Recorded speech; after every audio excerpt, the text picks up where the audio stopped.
আজকে আমি আলোচনা করব, ধরুন আপনি কাউকে টাকা দিয়ে বিপদে পড়ে গেছেন, ফেঁসে গেছেন, সে আর টাকা ধার দিচ্ছে না, টাকাটা মেরে নিতে চাইছে, বা আপনি হঠাৎ করে কোনো আর্থিক দুরবস্থার মধ্যে পড়ে গিয়েছেন। তাহলে সেখান থেকে কিভাবে কিছুটা উদ্ধার পাবেন বা স্বস্তি পাবেন। কিন্তু সবার আগে বলি, আমাদের আলোচনা যদি ভালো লাগে, অবশ্যই আমাদের চ্যানেলকে আপনারা ফলো করবেন, কমেন্ট করবেন, কমেন্ট বক্সে লিখবেন। যাই হোক, ধরুন আপনি কোনো টাকা পয়সার দিক থেকে এরকম কোনো একটা বিপদে পড়েছেন, টাকা পয়সা, বকেয়া টাকা ফেরত পাচ্ছেন না।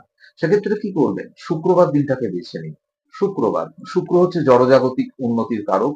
সেই শুক্রবারে আপনারা কি করবেন? কোনো লক্ষ্মীনারায়ণ মন্দিরে বা লক্ষ্মীনারায়ণের দেবতা থাকলে তাকে গোলাপ ফুল দেবেন এবং মিষ্টি পান দিয়ে তাকে পুজো দেবেন এবং সেটা প্রসাদ করবেন শুক্রবার। এবং এটা আপনি করবেন ৭ সপ্তাহ, ৭ সপ্তাহ ধরে করবেন।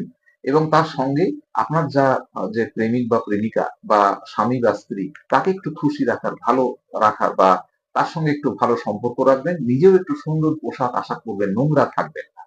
নমস্কার।